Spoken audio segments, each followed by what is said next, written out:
할렐루야. 하나님의 자녀 예배자인 여러분 한 분 한 분을 사랑합니다. 여름에 들떠있던 기분들이 좀 차분하게 가라앉는 시원한 바람에 행복한 계절입니다. 여러분들에게 열매 맺는 계절에 풍성함이 있기를 다시 한번 축복합니다. 세계에서 가장 부지런한 민족이 우리나라 민족이 아닐까 싶습니다. 요즘 일하는 시간 조절 때문에 사회적인 좀 이슈가 되기도 했습니다만 워낙 열심히 일해왔던 터라 노동시간이 좀 줄어드는 것도 굉장한 사회적인 논란거리가 되고 있다고 생각합니다.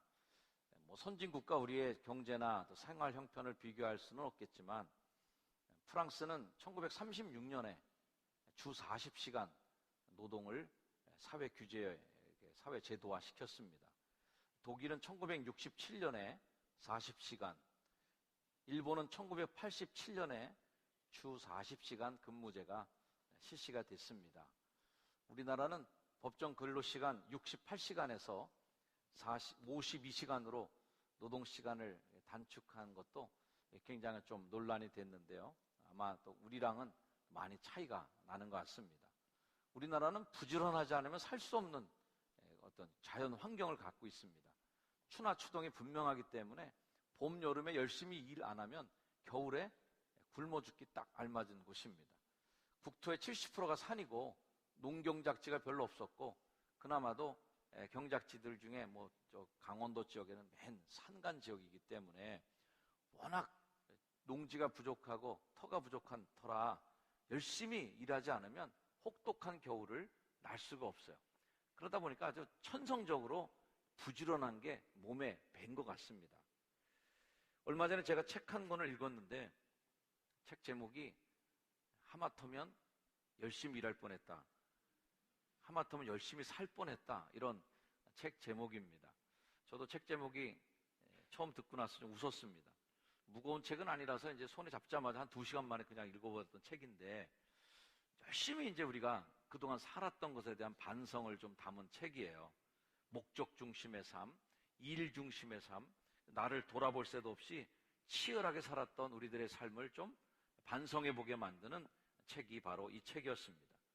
내가 너무 열심히 사는 거 아니야? 라고 생각하는 분들은 한번 읽어보시기를 바랍니다. 워낙 숨 쉴 새도 없이 이제 살아왔기 때문에 나름대로 이 책이 요즘 시대에 조금 먹혀드는 책이 아닌가 하는 생각도 들어요.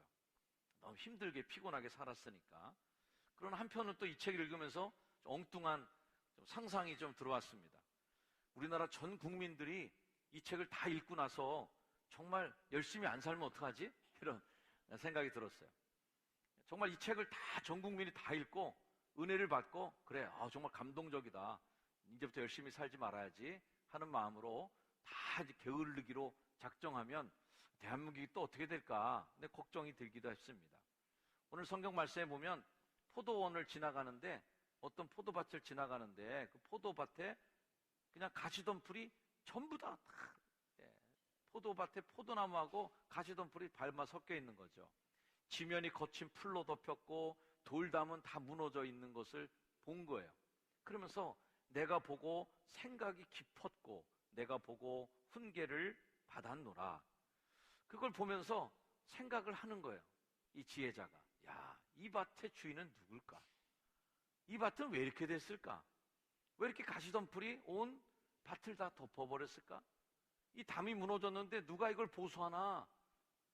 그러면서 이 지혜자가 생각한 잠언이 뭐예요? 좀 더 자자, 좀 더 졸자, 좀 더 눕자. 이렇게 하니까 곤궁이, 빈궁이 강도같이 오고 곤핍이 군사같이 이르는구나 하면서 열심히 살아가지 않는 이에 대한 충고를 하고 있는 것이죠.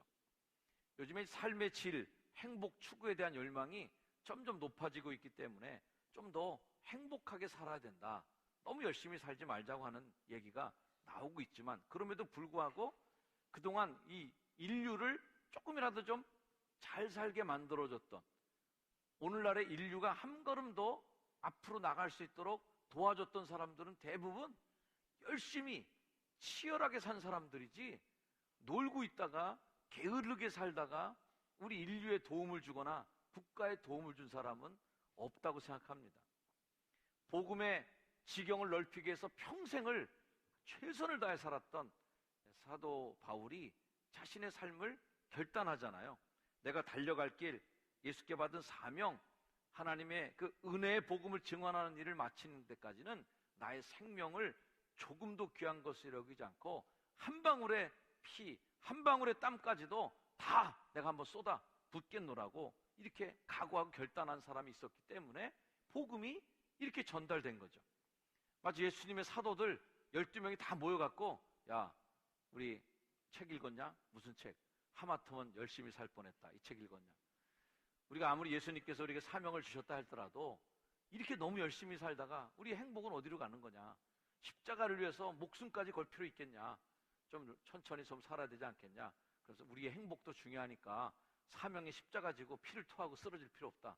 천천히 가자 우리. 그러고서 아마 자기들끼리 합의하고 느슨하게 살기로 작정했다면 아마 이 복음이 예루살렘도 지금 못 넘었을 것 같아요. 그죠? 대한민국이 언제 오겠어요? 아펜셀러 선교사 같은 분 정말 태평양을 건너갔고, 그리고 복음 전하러 왔기 때문에 인류를 바꾸고 문화를 바꾸고 국가를 바꾸는 일이 있는 거죠. 오늘 설교의 제목을 보시면서 이제 좀 의아하신 분들도 있었을 거예요. 게으름과 실증이 그래서 어땠다는 거야? 뭐야? 라고 하는 거죠. 성경은 어쨌거나 성경 어느 곳에들 뒤져봐도요, 게으르십시오, 지루하게 사십시오, 뭐든지 할 때 실증을 느끼시길 바랍니다 라고 얘기해주는 성경 구절은 한 군데도 없다는 거예요. 최선을 다해 살아갈 것을 권면하면서 로마서 12장 말씀처럼 부지런하라는 거예요. 읽어봅시다. 시작. 부지런하여 게으르지 말고 열심을 품고 주를 섬기라는 거예요. 세 개나 강조하고 있어요. 하나만 얘기하지. 부지런해라, 게으르지 말아야 된다, 열심을 품어야 된다. 주를 섬기는 일에 성경 어느 군데도 천천히 하라고, 그냥 천천히 반만 하라고 이렇게 하잖아요. 마음을 딱 하고 뜻을 딱 하고 힘을 딱 하고 하여튼 열심히 하라는 거예요. 최선을 다하라는 거예요. 저는 여러분에게 오늘 인생 요령을 말씀드리려는 것이 아니라 신앙생활 영적 성장으로 나아가는 일에도 걸림돌이 딱 가로막고 있는 게 있다는 거예요. 이 걸림돌을 치워야 될 텐데 그 걸림돌 중에 중요한 게 뭐냐면 게으름, 실증으로 보는 겁니다. 이 게으름과 실증의 돌을 치워버리고 이 성숙해져가는 가을, 여러분의 영적인 성장에 큰 도움이 되기를 주의 이름으로 축원합니다. 오늘 말씀드리는 설교의 중심 메시지 중에는 김남준 목사님께서 지으신 책 중에 똑같은 책 제목이 있습니다. 게으름이라는 책도 있고 실증이라는 책도 있는데 그 두 책에서 지혜를 얻었다는 것을 미리 말씀을 드립니다. 자, 영적인 침체가 오면 증세가 나타나겠죠. 감기가 들면 콧물이 나온다든지 뭔가 바이러스가 몸에 들어오면 골이 띵하다든지 증세가 나타나는 것처럼 영적인 침체에도 증세가 나타나요. 그 증세 중에 대표적인 것이 게으름, 실증으로 보는 겁니다.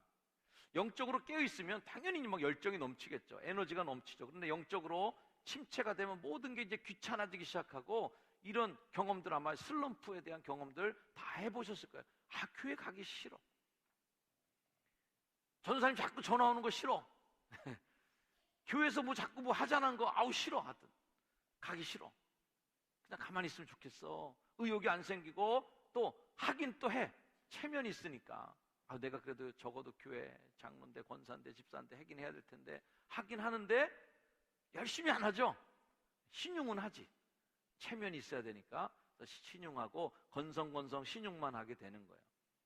근데 이 보면 게으름과 실증은 영혼의 건강과 어떤 관계가 있을까? 이 게으름과 실증은 그냥 우리들의 생활의 한 단편인가? 우리 성품의 한 부분인가? 어떤 사람은 천성적인 것도 있을 거 아니에요. 천성적으로 느긋하신 분, 천성적으로 좀 뭔가 항상 열정보다는 그냥 아유 됐어 하는 사람이 있거든요. 그런 분들은 어떻게 되는 건가? 한번 관계를 보시길 바랍니다. 자, 빈둥대는 것만 게으름으로 봐서는 안 된다는 것이 영적으로 보는 게으름이에요. 영적인 게으름은 뭐냐면 분명한 목표 없이 다가오는 일들을 아무 감동 없이 그냥 반복해서 되풀이하는 것을 게으름으로 보는 겁니다. 매주 우리가 교회 나오고 있잖아요. 그럼에도 불구하고 그 교회에 출석하고 예배드리는 이 과정이 그냥 의미 없이 반복이 되는 것도 영적인 게으름으로 보는 거예요. 바쁘게 살아가는 사람도 하나님의 영광에 대한 갈망이 없다면 그 사람은 게으른 사람이다 라고 정의하는 거죠. 읽어봅시다. 시작. 바쁘게 살아가는 사람도 하나님의 영광에 대한 갈망이 없다면, 영적으로 더 예민하게 하나님 앞에 좀 바로 서보려고 몸부림치지 않아도 겉으로는 좋은 성도로 살아갈 수가 있습니다. 그렇게까지 막 피를 쏟는 헌신을 안 해도 교회에 좋은 집사님, 좋은 권사님 할 수 있습니다. 오히려 튀지 않게 맡은 바 일을 정확하게 해내는 그 사람이 교회에서 좋은 사람, 좋은 꽤 괜찮은 인물로 보일 수 있을 거예요. 하지만 중심을 보시는 하나님께서는 그 일을 어떤 마음으로 하고 있는가를 더 관심 있게 보시는 거죠. 열망이 식은 채, 하나님에 대한 사랑과 열정이 식은 채 반복해내는 그 일들을 하나님은 게으른 사람으로 보겠다는 거죠. 이 일은 목사에게도 적용이 돼요. 목회적인 일을 반복해서 기능적으로 잘 해낼 수 있다고 생각합니다. 그러나 그 일에 하나님에 대한 뜨거운 사랑과 사명에 대한 열정이 없다면 게으른 목사가 되고 게으른 사명자가 되는 거죠. 끝까지 최선을 다하지 않고 중도에 포기해버리는 거, 이거 역시 게으른 거다. 그 정도 했으면 되는 거 아니야? 아니에요. 끝까지 하라는 거죠. 끝까지 하지 않고 포기하는 것도 게으른 거로 보는 거예요. 이 게으른 자의 특징이 뭐냐면 한탕주의입니다. 한탕주의. 세상에서도 게으른 사람들이 어떤 사람들이에요? 로또 사놓고 그 한탕 기다리는 겁니다. 열심히 일하지 않아요. 이거 한 방 터지면 회사 가서 1년, 2년 일하는 것보다 이게 훨씬 낫겠지. 근데 그 한탕이 언제 오냐고요. 안 터지는 거예요. 그러다가 한탕 기다리다가 매일 그냥 하루를 소비하는 거죠. 믿음의 한탕주의는 못 가요. 한 방에 어느 날 갑자기 뭔가 성령의 불이 그냥 확 떨어지기를 기대하는 겁니다. 어느 기도원에 가서, 어느 유명한 강사 속에 가서 거기서 한 방만 맞으면 그동안 뭐 3년, 10년씩 예수 믿은 거 다 느긋하게 믿고 게으르게 믿은 거 한 방에 다 처리돼 버릴 수 있어. 불이 떨어질 거야. 하나님께서 엄청나게 역사하실 거야. 나도 그런 영웅이 될 수 있을까? 뭐 이런 기대를 하지만 매일매일의 신앙적 삶이 없는데 어떻게 한 방에 되겠어요? 요한 웨슬리 목사님 올더스게이트에서 하루아침에 모라비안 교도들이 거기서 뭐 로마서 서문 읽고 한 방에 그냥 성령 받아갖고 감리교 운동이 시작됐습니까? 아니잖아요. 어렸을 때부터 어머니 밑에서 청년 시절에 옥스퍼드 대학에서 성실하게 기도 운동하고 규칙적으로 말씀 읽고 그런 과정들이 하나하나가 다 응축되고 다 축적이 된 다음에 성령의 기름 부음이 있을 때 이게 터지는 거지. 그런 거 하나도 안 하고 있다가 요한 웨슬리 목사님은 우연히 길을 걷다가 들어간 교회에서 한 방 맞았어. 한 방 터졌어. 그러고선 인생이 바뀌었대. 이건 없는 거예요. 아무런 근거가 없는데 무슨 바뀔 게 있겠어요? 교회에서도 가끔 은혜 받는 분도 있습니다. 기도회 때 와서 은혜 받을 수도 있고 부흥회 때 은혜 받을 수 있어요. 그래서 뜨겁게 보이는데 한 두세 달 지나면 또 없어지거든요. 왜? 누적된, 축적된 힘이 없으니까. 한 방이 터져도 그 한 방이 오래가지를 않는 거예요. 게으른 사람은 쉬운 것만, 한 방만 선택하려고 하고 자신을 잡아가고 나를 끝까지 끌어가는 꿈이 없으니까 중간에 자꾸 지치는 거죠. 우리 한번 이 글을 읽어보시길 바랍니다. 자, 시작. 게으른 사람은 안 할 구실을 찾고 부지런한 사람은 해야 할 일을. 참 맞는 얘기 같아요. 근데 게으른 사람은 안 할 구실만 찾고 본인만 안 하면 참 괜찮은 것 같아요. 목회하다 보니까 이렇게만 해도 감사하겠다는 생각이 들 때가 있어요. 마을 축제다! 그러면은 본인은 하기 싫어, 이제. 그 안 할 구실을 찾는 거예요. 휴일날 무슨 그런 걸 하냐? 무슨 놈의 일을 21년째 그걸 하고 앉아있냐? 뭐 하면서 여러 가지 안 할 핑계를 찾죠. 그러면서 이거 해봐야 뭐 교회가 전도가 되겠냐? 이렇게 비탄하고 자기가 안 할 구실을 100개를 만들어냅니다. 그러나 열정 있는 사람은 어떻게 해요? 자, 이번에 한대. 우리 교회 앞에서 한대. 난 뭐 해야 되는 거야 대체? 뭘 할까라는 것을 찾겠죠. 근데 안 할 구실만 찾고 본인이 빠지면 괜찮은데 본인이 안 하면 미안해. 본인이 안 하면 미안하니까 하는 사람을 비난해. 이제 하는 사람마저도 실족하게. 왜 그런 걸 왜 해? 왜 그런 걸 해갖고 귀찮고 피곤하게 만들어? 그게 맞는 거야? 그게? 꼭 해야 되는 거야? 하면서 이제 공격을 해요. 왜? 자기가 안 하는 명분을 또 쌓아야 되잖아요. 내가 왜 안 하는지를 사람들한테 설득해야 되니까 이 일이 잘못됐다고 얘기를 해야 내가 안 하는 게 명분이 되잖아요. 그 일이 좋은 일이고 교회를 위해서 꼭 필요한 일이고 사회적으로도 꼭 필요한 일이고 교회 공신력과 사회적인 이 영향력을 확대하는데 이게 얼마나 필요한 일인데 난 안 해. 그럼 이상하잖아요. 이런 건 필요 없는 일이고 이거는 못된 일이고 이거는 해봤자 필요 없는 일이기 때문에 나는 안 하는 거야 라고 공격하거든요. 이게 문제인 거죠. 그래서 게으른 사람은 안 할 구실을 찾는데 머리를 먼저 굴리기 시작합니다. 왜 안 해야 되는지 내가. 그건 어떤 의미가 없는 일인지에 대해서 연구하죠. 그러나 부지런한 사람, 열정 있는 사람, 교회에 열정 있는 사람은 어떻게 생각해요? 무슨 일이 떨어지면 야, 나는 이번에 뭐 해야 되는 거야 그거? 어떻게 해야 그 일이 성공할 수 있는 거야 그게? 어떻게 해야 그것을 통해서 교회가 좀 더 영향력 있는 일을 해서 우리 교회에 힘이 될까? 이거 생각하는 거예요. 게으른 사람에게는 반짝 은혜를 부어지지만 단발적인 충격에 머무르고 이후에 꾸준히 지속되는 변화로 나아가지 못하는 게 문제입니다. 근데 게으름은 은근히 들어오기 때문에 큰 죄로 인식이 안 돼요. 큰 범죄를 저지르거나 내가 큰 잘못을 저지르면 회개도 하고 내가 잘못했구나, 문제구나 라고 스스로가 반성하게 되는데 게으른 거는 슬그머니 그렇게 조금씩 진행되기 때문에 마치 우리 몸에 더 큰 병일수록 한 방에 쿡 아프게 들어오는 게 아니라 언제 잘하는지도 모르게 내 몸을 갉아먹고 있는 거죠. 나중에 이게 문제가 있구나라고 느꼈을 때는 이미 굉장히 많이 늦을 때가 있어요. 게으름이라는 질병도 우리 몸을 서서히 고사시키는 질병 같다. 근데 게으름을 피는 성도들이 이제 자신을 게으름이 우리를 파괴하는 4단계고 1단계는 뭐냐면 최선을 다하지 않는 단계부터 시작하는 거예요. 적당히 하기 시작합니다.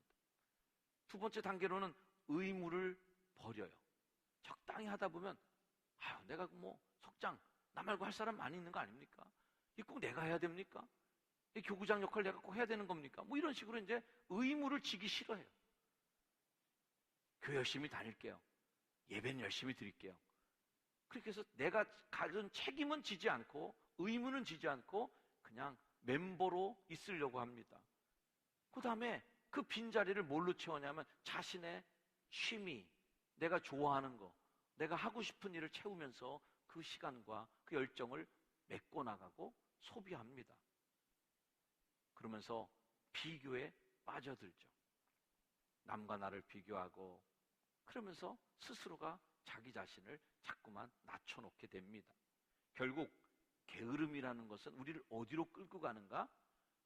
믿지 않는 사람, 구원받지 않는 사람과 구원받은 사람의 차이가 거의 없도록 그냥 섞어버리는 것으로 끝이 나는, 복음의 선명한 빛을 갖고 살아가는 크리스찬다운 삶을 살지 않게 만드는 거예요.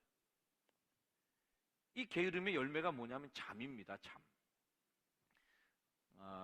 수면은 참 복이에요. 하나님 사랑하는 자에게 잠을 주시는데 예배 때마다 하나님의 사랑을 받지 않기를 주의로 축원합니다. 집에서는 사랑을 못 받으시다가 교회만 오면 하나님의 사랑을 받는 분들이 계세요. 그래서 졸으셔요. 잠을 자세요. 근데요, 영적으로 전날 너무 피곤하신 분이나 뭐 해외 갔다 오셔서 시차 적응이 안 돼서 뒤집어 있는 분들이라든지 이런 분들은 이해가 돼요. 근데 매주일 졸음이 오면 이거 심각하게 점검해 보셔야 됩니다. 이 영적으로 하나님에 대한 사랑이 완전 식은 거예요. 여러분, 연애하는 데이트하는 남녀가 아가씨가 열심히 남자친구한테 이거 재밌지 저거 재밌지 얘기하는데 보니까 남자애가 졸고 있어. 그럼 그날로 연애 끝나는 겁니다. 긴장감이 없어지고 상대방이 얘기하는데 졸고 앉아 있어? 그러면 이미 그 연애는 끝난 거로 봐야 돼요. 더 이상 설렘이 없고 그 짜릿함이 없는 거죠, 뭐. 여러분, 예배 시간에도 긴장감을 갖고 하나님 말씀을 듣게 되길 주의로 축원합니다. 영적으로 침체하면 싸울 이유가 없기 때문에 잠에 빠져드는 거죠. 책을 읽다 보니까 저자가 이렇게까지 얘기하시더라고요. 필요 이상의 잠을 자는 것이 방탕이다. 여러분의 고단한 몸과 쉼을 가질 수 있는 잠을 딱 자야지 필요 이상으로 잠이 깨서 몸이 막 뒤척거리고 그러고선 그런데도 일어나지 않고 계속 뒹굴고 있는 거는 방탕하고 있는 거다. 타락하다. 이렇게까지도 보는 거예요. 오늘 말씀 잠언에서는 어떻게 얘기합니까? 좀 더 자자, 좀 더 졸자, 손을 모으고 좀 더 누워있자. 이렇게 조금만 더, 이게 속성이에요. 자자, 눕자 이게 아니에요. 좀 더. 그래서 이 게으름은 조금씩 들어온다는 거예요. 교회에서 예배 빠지는데 무슨 수요일까지 가냐? 좀 더 쉬자. 수요일 예배는 생략. 조금 지나다 보니까 금요일도 안 나가는 게 좋겠어. 금요일 생략. 새벽기도 어떻게 그래? 완전 생략. 하나씩 조금 더 졸자.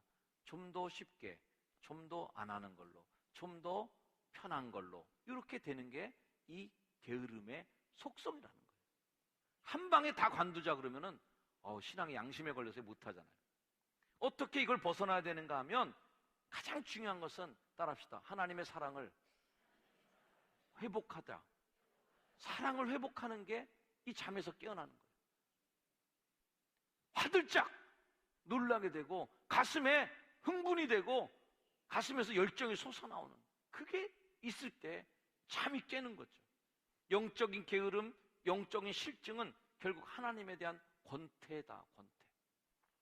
하나님과 나와 뜨거운 사랑의 교제로 그분하고 알콩달콩 해야 되는데 권태기가 온 거예요. 하나님을 봐도 소닭 보듯이, 예배를 임해도 소닭 보듯이 시큰둥한 예배, 시큰둥한 기도, 무덤덤한 예배 이러면서 덤덤하게 권태기에 들어가는 거죠. 달란트 비유에서 착하고 충성된 종이 나오고 악하고 게으른 종이 나와요. 이 둘의 차이가 뭘까요? 악하고 게으른 종은 적당하게 보신주의인 거예요. 뭐 주인에게 해를 끼치고 싶지도 않아. 그렇다고 주인에게 큰 이득을 끼치고 싶지도 않아. 그냥 안전하게 가고 싶어. 그래서 묻어두는 거죠. 이게 게으른 거예요. 하나님이 그거 싫어하시는 거예요. 저는 교회는 계속 문제가 있는 게 교회다. 그래서 계속해서 창의적으로, 진취적으로 뭔가 해보려고 그러고 뭔가 아이디어를 내고 모험을 위해서 광야로 자꾸 나가는 게, 그게 교회가 하나님을 뜨겁게 사랑하는 십자가의 정신이지, 전례대로 합시다, 문제를 일으키지 맙시다, 안전하게 갑시다, 해던 대로 합시다, 이거는 저는 게으름의 시작이다. 교회가 영적인 게으름의 시작이다. 하나님은 우리가 완벽하게 해내는 걸 원하는 것은 아니에요. 그러나 또 할 수 있는데 안 하는 건 싫어하세요. 완벽하진 않더라도 계속 시도하라는 거예요. 해보라는 거예요. 우리가 피 묻은 전투복을 벗고 천국의 세마포옷으로 갈아입는 그날까지 이 영적인 전투를 계속 해내가는 여러분이 되길 주의 이름으로 축원합니다. 이 게으름이 쌓이고 쌓이다 보면 이제 실증으로 됩니다. 실증은 동일한 것이 계속 반복될 때 생겨나는 심리적인 상태예요. 근데 사실 이 실증도 하나님께서 우리에게 주신 성품 중에 하나예요. 좀 무덤덤해지는 것도 있어야지 매일매일 아침에 여러분 양치질 하면서 내가 양치를 하고 있네? 너무 감동스럽다 이거. 와, 가슴이 뛰고 막 심장이 벌렁벌렁거려. 아마 이러면 하면 사람 죽을 거예요. 이 정도 일은 덤덤하게 해주셔야 돼. 무덤덤하게 그냥 이건 일상적으로 해내셔야지, 양치질 하는 것 같고 막 흥분해갖고 말이죠. 내가 이렇게 기특한 일을 하다니 너무 대단해. 이건 좀 아니잖아요. 그러니까 좀 무덤덤해지는 건 무덤덤해지는 거 오케이, 좋아요. 그런데 무덤덤해지지 말아야 될 것이 있는 거죠. 뜨겁게 사랑했던 부부에게도 권태기가 찾아옵니다. 일상이 반복되다 보니까 실증이 온 거죠. 자, 이 출애굽한 백성들이 광야에 나가서 먹은 음식이 이제 만나인데, 만나보고 깜짝 놀랐죠. 출애굽기 16장 말씀에 보니까 이스라엘 족속이 그 이름을 만나라 했으니 가시 같고 희고 맛은 꿀 섞은 과자 같다. 얼마나 맛있으면 꿀 섞은 과자 같은 맛이 났겠어요. 꿀과자예요, 꿀과자. 맛있는 거죠. 근데 좀 있으니까 이 사람들이 뭐라고 그래요? 실증을 느끼죠. 막 불평합니다. 모세를 향해서 막 원망합니다. 이 광야에 데려와서 우리 왜 죽게 만드냐 그러면서 맨 마지막에 보니까 우리 마음이 이 하찮은 음식을 싫어한다 이렇게 얘기합니다. 만나 이제 실증 났어. 만나 먹기 싫어 이제. 만나 지겨워 죽겠어 이렇게 얘기하는 거죠. 하찮게 보이는 거예요. 이게 실증이 주는 파괴력이에요. 하나님이 주시는 축복의 선물이 하찮아지는 거예요. 하찮게 보이는 거예요. 음식에 대한 실증을 하나님은 아유 얘네들이 입맛이 까다롭구나, 반찬 투정하네, 이렇게만 보셨을까? 아니에요. 하나님이 그렇게 투정하는 그 사람들을 뭘로 보시냐면 이 말씀 한번 보세요. 자, 냄새도 싫어할까지 한 달 동안 이제 고기 불평하니까 고기 주신 거예요. 이는 너희가 너희 중에 계시는 여호와를 멸시했다는 거예요. 이거 실증 낸 거는 하나님을 멸시한 거로 본 거예요. 멸시한 거로. 이걸 읽으면서 제가 생각했어요. 야, 절대로 아내가 차려놓은 밥상의 반찬을 맛없다고 하면 안 되겠구나. 이건 아내를 멸시하는 일이다, 이거는. 예? 예? 아니, 또 이거 내놨어? 또 이거 했어? 이렇게 하는 거 아니구나. 아, 이러면 이게 아내를 멸시하는 거구나, 이렇게 생각됩니다. 우리 교회 예배를 굉장히 많은 교회들이 보고 좋아해 주시고 또 부러워하고 또 가끔 오셔서 예배를 참석하는 분들은 굉장히 좋아하세요. 만나같이 좋아하십니다. 옆집 분에게 한번 물어봐 주세요. 당신도 만나같이 생각합니까? 우리 교인들은 가끔 보면 이제 실증이 났어. 이제 너무 이제 맨날 먹다 보니까 아유 찬양 시간에 귀찮아 맨날 일어났다 앉았다 그러고 뭐 예배도 길고 말이야 빨리빨리 끝내지 그냥 뭐 길고 말이야. 불평이 많은 거예요. 하찮아진 거야. 이제 하찮아진 거예요. 여러분, 여러분이 갖고 있는 누리고 있는 것에 대해서 항상 긴장하고 신선해지길 축복합니다. 자, 권태는 은혜에서 멀어진 결과이다. 이런 명제를 어떻게 생각하세요? 영적인 권태가 어떻게 왔을까요? 하나님 은혜에서 멀어진 거예요. 자, 성도를 사탄이 막 공격합니다. 어떻게 공격해요? 은혜가 빠지도록, 은혜가 없도록 공격합니다. 근데 하나님 이 은혜를 빠뜨리게 하려고 우리의 영혼을 막 박살이 나도록 엄청나게 시험으로 공격하고 막 환난을 주면은요 정신 차리고 기도합니다. 똑바로 차리고 기도합니다. 하나님, 내가 이런 시험 들었었는데 막 중보기도 요청하고 막 같이 뜨겁게 기도하고 막아내려고 막 전투태세를 갖추죠. 근데 어디서 무너지냐면 이런 실증 같은 데서 무너지는 거죠. 슬그머니 들어. 괜히 하기 싫어지. 이거 안 하고, 이거 하나 빠뜨리고, 이거는 이제 안 내, 생략하고, 이거는 취소시키고, 이러면서 하나하나 조물 먹다가 결국은 살금살금 물이 빠져나가면서 은혜가 어느 날 다 빠져버렸는데도 몰라. 자기가 은혜가 빠져나간지 몰라. 이게 쾅 깨져갖고 은혜가 쏟아지면 화들짝 놀래갖고 다시 긁어 모으고 주워 모으고 주스려고 했어. 근데 실증은 그렇지 않아. 이렇게 은혜의 마음을 파괴하는 선봉이 뭐냐? 실증을 느끼는 겁니다. 실증은 한순간에 발생하지 않고 서서히 은혜가 식어갈 때에 우리 마음에 들어오는 것이죠. 결국 실증은 반감으로, 반감은 죄로, 죄의 반복은 결국 사망에 이르게 만드는 반복의 힘을 갖고 있는 것이죠. 이 권태감, 실증은 거룩한 의무에 대해서도 실증과 권태감을 느끼고 교회에 대한 사명, 예배에 대한 책임, 이 예배는 하나님의 축복으로 받고 이 예배가 하나님의 은혜로 받고 이 예배에 목숨을 걸고 하나님께 예배를 지키겠다고 하는 그런 사랑의 뜨거운 연애가 아니라 어느덧 이 예배가 권태가 되고 이 예배가 실증이 되고 오늘도 예배 가야 되나 하는 마음이 든다면 영적으로 심각한 권태기에 들어온 거다. 어떤 일이 있어도 어떤 약속도 포기하고 여기에 꼭 가고 싶은 마음, 이 자리를 지키겠다는 믿음의 열정과 사랑의 뜨거운 마음이 여러분에게 있기를 주의 이름으로 축원합니다. 은혜가 충만할 땐 기도가 아름다운 대화고 연인의 은어 같이 그저 은밀하게 나누는 사랑의 대화인데 언제 모르게 그 기도가 의무가 되어버렸다면 그것은 영적인 권태가 온 거죠. 의무가 아니라 사랑으로 해낼 때 우리는 그 일을 통해서 회복과 은혜를 경험하게 될 줄로 믿습니다. 피조물된 우리는 모두가 실증의 가능성을 지니고 있어요. 실증을 느낄 가능성이 있어요. 아까 제가 말씀드렸지만 하나님 우리에게 만들어진 성품 중에 하나도 실증이에요. 매일 반복되는 일이 매일 똑같은 자극이 되면 우리 피곤해서 못 살아요. 기억도 어느 건 사라져야지 모든 기억이 다 살아있으면 그거 어떻게 살겠어요? 사랑하는 사람이 떠나고 부모님이 돌아가신 일을 생생하게 20년이 지나도 30년이 지나도 기억하고 있으면 그거 어떻게 슬퍼 살겠어요? 때로는 잊혀지고 상처가 무뎌지기도 하는 거예요. 참 하나님 주신 축복이에요. 그러나 그래도 잊지 말아야 될 건 뭐예요? 구원의 감격, 은혜의 감격만큼은 사라지지 말고 유지되기를 축원을 드립니다. 천사가 왜 악마가 됐어요? 그 좋은 일, 천사도 흠모하게 돼. 얼마나 좋은 일, 천사같이 좋은 일 어디 있겠어요? 그런데 그렇게 천사가 맡은 그 좋은 일도 지들이 실증 난 거예요. 그렇게 아름다운 일도 실증 느낀 거예요.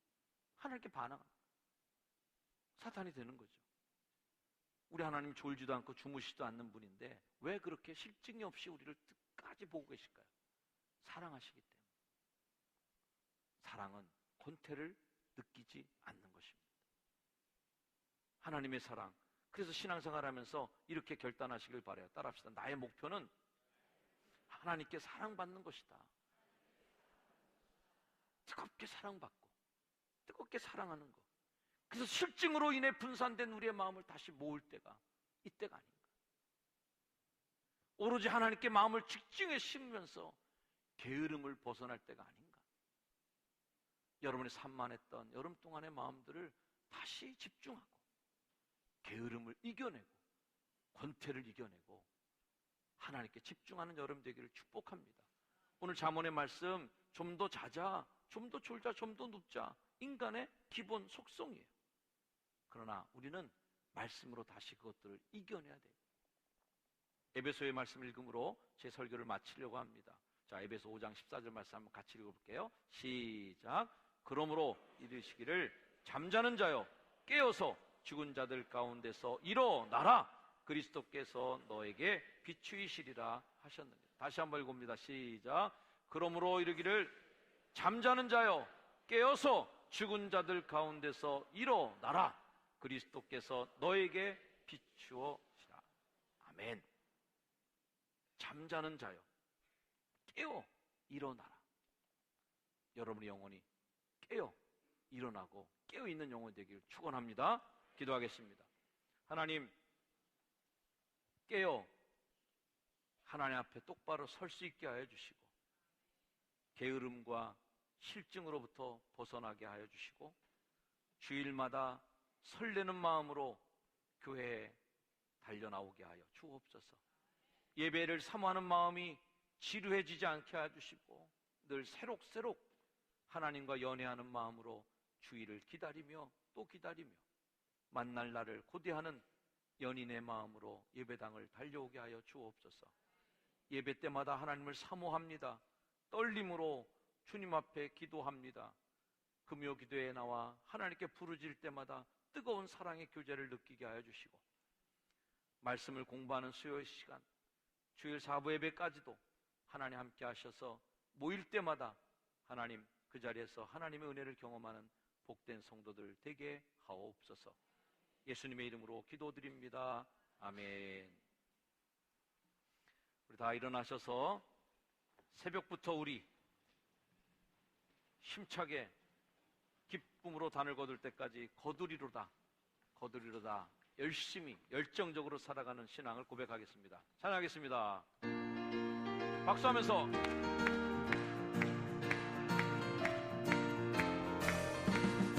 새벽부터 우리 사랑함으로써 저녁까지 씨를 뿌려봅시다. 열매 차차 익어 곱씹 거둘 때에 기쁨으로 다들 거두리로다, 거두리로다, 거두리로다. 기쁨으로 다들 거두리로다, 거두리로다, 거두리로다. 기쁨으로 다들 거두리로다. 비가 오는 것과 바람 부는 것을 겁을 내지 말고 비를 맞춰놓고 곱씹 거둘 때에 기쁨으로 다들 거두리로다, 거두리로다, 거두리로다. 기쁨으로 다들 거두리로다, 거두리로다, 거두리로다. 기쁨으로 다들 거두리로다. 씨를 뿌릴 때에 나지 아니할까 염려하며 심히 할지라도 나중 예수께서 칭찬하시리니 기쁨으로 다들 거두리로다, 거두리로다, 거두리로다. 기쁨으로 다들 거두리로다, 거두리로다, 거두리로다. 기쁨으로 다들 거두리로다. 이제는 아버지께서 일하시니 나도 일하노라 고백하시며 인생의 마지막 피 한 방울, 마지막 땀 한 방울까지 온 몸의 열정을 다 쏟아 인류를 사랑하시고 하나님의 사명을 완수하셨던 우리 구주 예수 그리스도의 크신 은혜와 지금도 우리를 졸지도 않고 주무시지도 않으면서 뜨겁게 사랑하심으로 우리도 하나님에 대한 사랑을 뜨겁게 반응하길 원하시는 하나님 아버지의 그 크신 사랑하심과 나와 동행하셔서 식어가는 열정이 있을 때마다 불을 붙여주시고 권태에 빠질 때마다 다시 새로운 마음으로 나를 새롭게 빚어주셔서 새 마음을 창조하셔서 하나님과 동행하게 만드시는 성령님의 은혜의 역사가 이 시간 함께 예배하는 귀한 주의 백성들 머리 위에 이제 영원까지 늘 항상 함께 하시기를 간절히 축원하옵나이다. 아멘.